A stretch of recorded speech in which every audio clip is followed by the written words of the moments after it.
Hey everybody, happy Friday, happy Facilitation Friday. So today I'm going to talk about how if you want to lead people, you need to know these three things. Where are they now? Where do they want to go? And what's in the way? Is it a wall? Is it a moat? It's important to know. And it seems obvious, right? But yet, how do so many leaders get this wrong? Welcome back to the Conversation Factory, week 5. We talked about the human framework. What is a human being made out of?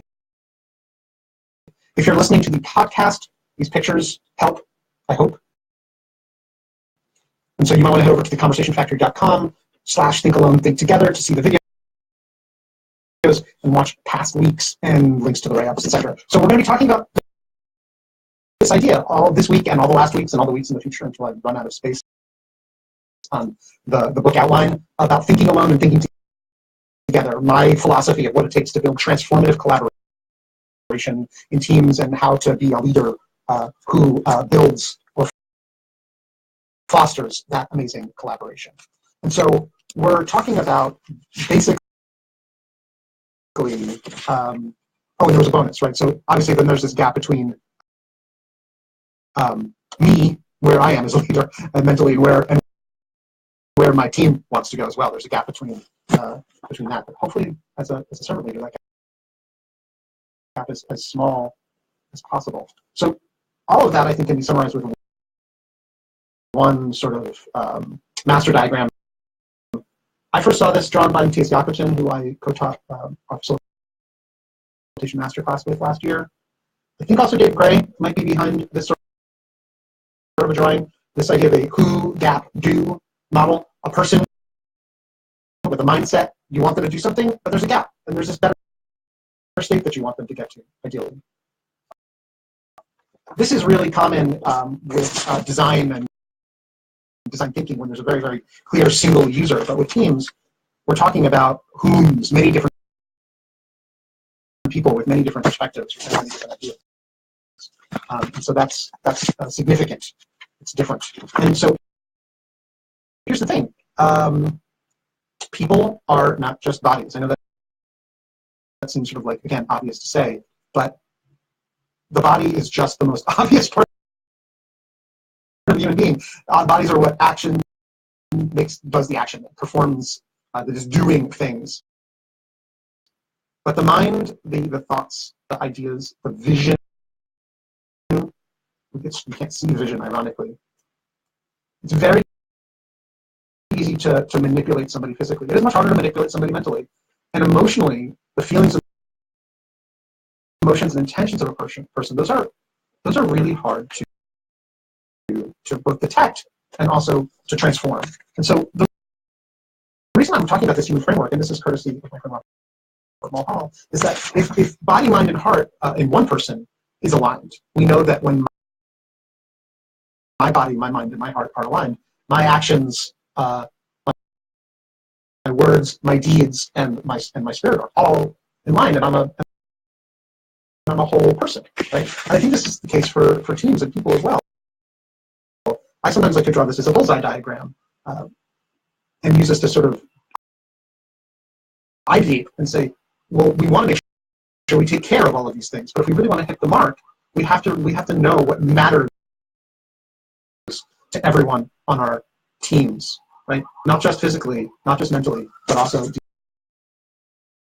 in their hearts. And so for me, again, as a facilitator, food, temperature, and good spaces so important. Just this week, I went and visited a space for a facilitator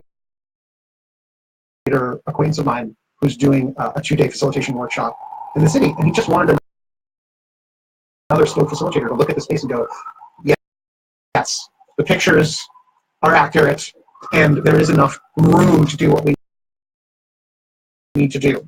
Right? That's easy, and one of the most easy way to change how a team is working is to change the physical space that they're working in. But how do you change the mental space that the team is working in? Right? How do you shift their mental outlook, right? And so that can be doing things like giving them a safe environment, time to think, listening to them, asking them awesome questions, and then also listening. And then goals that matter. These are all things that can help with leading people in their minds and their hearts, but it is much, much more ephemeral.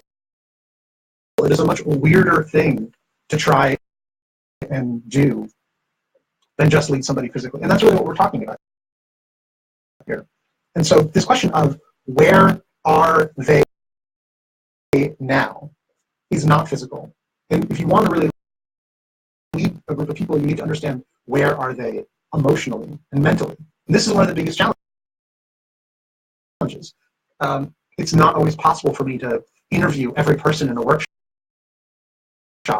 sit down with them for an hour and dig into what their hopes, dreams, and wishes are and their expectations for this project. And so for me, I think making time to create a space to align on and be open about where everyone is and also where we want to go, to see that space, to navigate that difference, and then to align on where do we want to go together. That's it for this week. I'm going to keep it short. I think I tried to pack last weekend way full, and so this week I'm keeping it much lighter. That's it. And I look forward to a write up on Medium really soon, and I look forward to seeing you guys all next week.